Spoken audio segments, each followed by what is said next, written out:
This is a clip from one of our recent live streams. We stream live every Tuesday at 7 p.m. Central Standard Time. As a reminder, this is our second channel, Fish the Moment Live. Our main channel, Fish the Moment, is where we have all of our highly edited YouTube content. We spend 30 to 40 hours a week producing one YouTube video that's posted on the Fish the Moment channel every Friday at 7 a.m. Central Standard Time. These videos include on-the-water footage of us actually fishing, as well as detailed instruction on how to use electronics, fish offshore, and a lot of other great information. Make sure to check out the Fish the Moment channel if you enjoy the content on this channel. What is up, y'all? Welcome back to our Fish the Moment live stream. Tonight, Randy and I are going to be sharing our top secret strategies for targeting offshore brush piles, as well as some shallow brush piles this summer. Hopefully you guys will get a lot of information out of this. Brush piles are one of the best ways to catch giant bass in the summertime and really year-round, so hopefully this seminar will be really helpful to everyone. Randy, how's it going tonight? Doing good, Johnny, man. Just excited about this one. Oops, hold on a second. Excited about this one here. You know, bass fishing, everybody knows, you're the sort of the new school guy. I'm sort of the old school guy. But to me, bass fishing, when you're talking about old school, OG bass fishing, it's all about brush fishing. Bass love brush. They love it shallow. They love it deep. And if you're going to be a good bass angler, you're going to have to learn to fish brush. And there's a lot of complexities to it. And we'll be getting into a lot of that tonight. For sure. This is going to be one of the most impactful, most helpful live streams we've probably ever done. So definitely stay tuned tonight, guys. And sorry if my voice is a little bit tired. I had a kind of a crazy weekend. Had a bunch of family in town, up late with family, as you guys probably know. So I'm a little bit raspy, a little bit low energy, but we're going to push through and give you guys a ton of great information tonight. And before we get started, I want to, again, give a huge shout out to our new title sponsor for the Fish Moment live stream and the Fish Moment podcast, and that's Bridgeford Foods.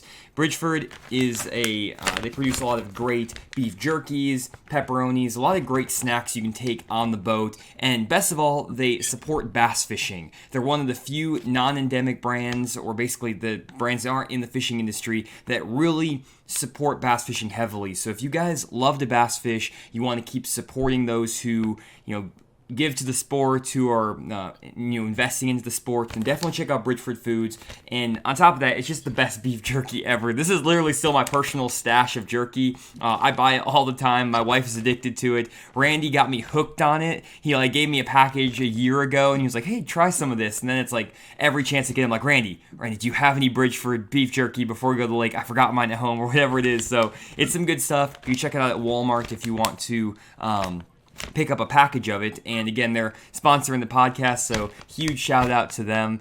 And I do want to call out the winner of our little giveaway that we did last week. I decided that it's best to announce it on the live stream, and then we'll also respond to the comment afterwards. I want to give people a chance on YouTube to have a full week to post on the live stream, just so everyone has a fair shot at getting into the giveaway. So this week, or from last week's stream, the winner is Brian Postma, and his comment was, "Congratulations on the sponsorship. His favorite moment from the Bassmaster Classic is that at the peak of Hank's moment in the spotlight, he remembered Aaron Martin's." And I thought that was a great comment. That was amazing. And the fact that, Hank gave a shout out to Aaron, who's been struggling in the hospital, stuff like that. So it was a really humble moment, really great moment for the sport, just honoring another great fisherman. So I thought that was a great comment. And so, Brian, I'm going to be sending you a comment on YouTube, but also if you are here listening or you listen to this stream afterwards, just shoot me an email to info@fishthemoment.com with your mailing address, and we'll get that over to you.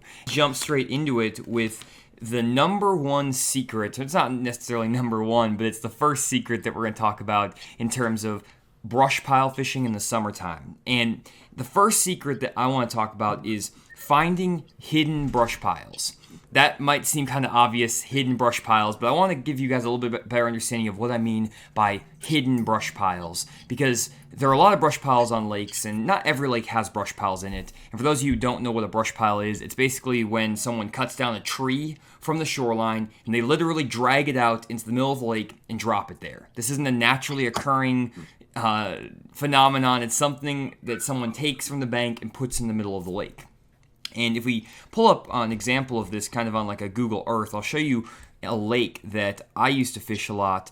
And I'll just pull this up over here to show you what a brush pile kind of looks like in the wild, in nature. And I'll also show you guys on a sonar recording here. So this is a lake that I fished all the time when I was growing up.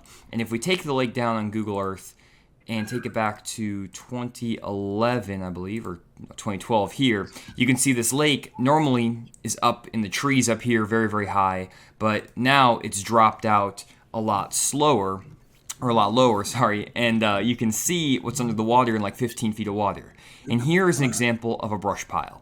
We have a brush pile that's sitting right here. It's basically a tree that got dropped in the middle of the lake, and it's a pretty obvious brush pile. It's sitting out here. Pretty much anyone who would graph through this area would be able to find it because it's this giant brush pile just up here in an obvious spot. That to me is what I would consider an obvious brush pile, something that would be very easy to find. Now, let me show you what this would look like potentially on a sonar recording. Now, I'm going to give you guys like the mother of all sonar recordings for a brush pile, so you're not going to always find them looking this pretty, but nonetheless, I want to give you guys a good example of what you're going to find. And when I'm looking for brush piles, I'm usually looking for them on my side imaging. It's the easiest way to do it, and this is basically what a brush pile will look like. You'll see all the limbs of the trees, you'll see the shadow of the brush. If you guys do want to watch a video that I have on a complete guide to brush pile fishing, go to the main Fish the Moment channel. It's over there. You can just type in Fish the Moment, brush pile fishing, and I have a complete guide to how to find brush piles, how to use your electronics, all that stuff, to get you in the brush pile game. But finding brush piles in and of itself is not always enough to catch fish, especially nowadays when a lot of guys understand their electronics and they know what they're looking at. So instead of just finding a brush pile, for example, that's out here in the middle of this obvious ledge or this obvious area, a brush pile that might be a little bit better would be one that's maybe off the beaten trail, a little bit out of the way. So here's a brush pile that might be a little bit better. You have an area over here where you have a nice ledge, kind of a creek channel turning in, and you have a nice point that sticks out here. And I'll show you guys this on the contour map too. But you have a point sticking here, a point sticking here, and here's a brush pile right up here that's kind of up on top of the flat, not really doing much out here. It's just sitting up here kind of in the middle of nowhere. The only way you would have found this brush pile is if you just started randomly graphing up on top of this flat. You're not going to find this brush pile usually just going out there, looking for it. You have to go out of your way to find it. These brush piles are the ones that guys will probably drop when they don't want other people to find them, and because of that, they're going to get less fishing pressure, and those fish are going to be a little bit easier to catch. To give you a great example of this, I was out on Grand Lake a couple weeks ago, and I'll be posting the video of this here hopefully in the next week or two. And I was out on Grand Lake, and I was fishing an area that had a ton of brush piles in it and actually had a ton of fishing pressure. A lot of guys were fishing it, they were all over it. And if you take a look, you have this area where you have a point that sticks out here, nice and obvious, another point that sticks out right here. They're pretty obvious looking points on this contour map. And there were brush piles on both of these points in that like 15 to 20 foot of water, and they kind of all around this area. And guys were fishing those all morning, and there were some fish in those brush piles, but not a ton of fish. And even if you could see the fish in the brush piles, you wouldn't be able to get them to bite. So for whatever reason, you roll through there and not get a bite, even if you saw the brush. But because I knew that those brush piles were getting pressured, I started looking in other areas around here that maybe weren't getting as much pressure, that didn't look as good on the contour map. For example, if we look between these two boat docks right here, you have a very gradually sloping bank that's very uniform, nothing crazy about this bank. There's no sharp drop off, there's no crazy elevation change, anything like that, not a high spot. It's just a gradual, nothing looking bank. And there's a brush pile that got planted there that I didn't see anyone fish the entire day. And I was kind of running around this whole area, and I was just kind of staying in this creek, so I was seeing where guys were going in and out. And I knew that these brush piles weren't going to be any good, but I went back in here to see if there was anything that someone had missed. I found a brush pile back in here, and I threw in there and caught a 6-pounder on my first cast. And the reason I caught that fish was because that brush pile probably hadn't been fished all day, and I was the first person to throw in there, and those fish were aggressive and ready to go. So it's really important when you're trying to find brush piles to not just go to the most obvious structure spots. Don't go to like the obvious points, the obvious drop-offs, and try to go fish those brush piles. Those will work in certain situations, and if you go to these really nice, obvious drop-offs, there are times when those brush piles can produce a fish or two. But in my experience, the brush piles that are a lot better are the ones that might be, for example, like on a flat, nothing-looking bank like this, where maybe nothing is looking that great. It just looks like a flat bank. But that's where guys will put brush piles that don't get pressured, and where a lot of the fish will be setting up. If you enjoy our videos and want a free and easy way to support the channel, head to our website, fishthemoment.com. Then head to the Support Fish the Moment page. Here you'll find our Tackle Warehouse affiliate link. If you click this link, then check out on Tackle Warehouse, we'll get a small percentage of your sales. The way this works is that we have a special link with Tackle Warehouse. So if you bookmark this link on your web browser and then click it every single time you visit Tackle Warehouse, you'll be supporting Fish the Moment with every bait you buy. What are your thoughts on that, Randy? Well, I think that when you're looking for brush piles, I think one of the big things you have to remember, you sort of have to get in the mind of the people that plant the brush piles. So obviously, anybody who plants a brush pile, the first thing they're going to think, okay, I need to put this pile where nobody's going to find it. So when you're scouting down the lake, just like Johnny said, you need to stay away from those main and secondary points, because there are some brush on that stuff, but most people that plant brush piles do not put them in and around main and secondary points. If all the brush anymore that is getting put by some of these really skilled anglers, they're going to be just like what Johnny said, on the subtle flats. They're going to be away from those points. They're going to be on places that simply most people don't roll into that time of year. So that's the first thing you need to look for. And, this whole brush thing, it's changed a lot, because, this brush planting has been around for decades, but it's really, really gotten to a different level over the past 5 years or so. There's a bunch of guys out there, especially these guys are really good locally and regionally.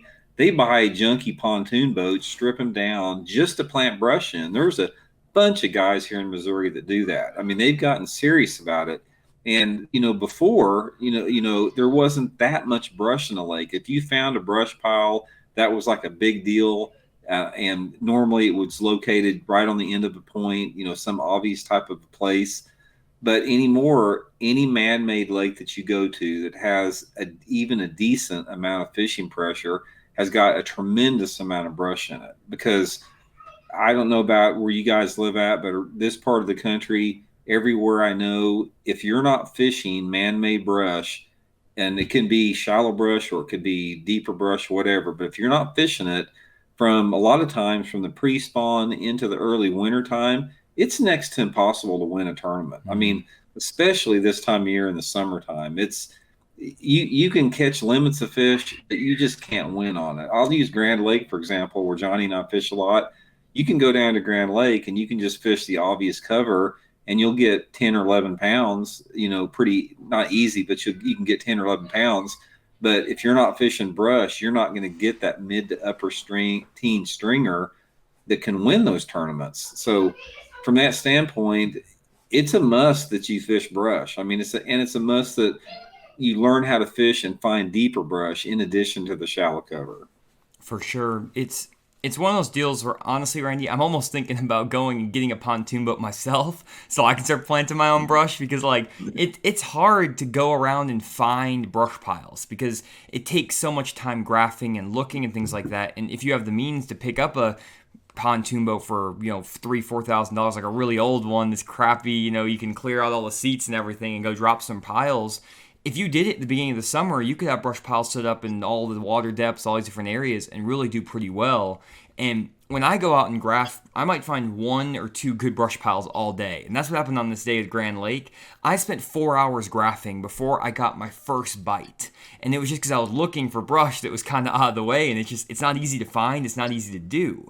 But one thing that I will say is that, and this is kind of getting to our second point, so changing the topic a little bit, thanks for checking out the video. If you made it this far, we'd really appreciate if you left a like on the video. It helps us out with the YouTube algorithm and gets these videos out to more people. Also consider subscribing. It's free and it lets you get notifications of every single one of our videos that we upload daily. Finally, remember to check out the main Fish the Moment channel, where we actually have on-the-water fishing footage as well as detailed graphics on electronics, offshore fishing, bass behavior, and a lot of other great information. Thanks for checking out the video, and we'll see you all in the next one.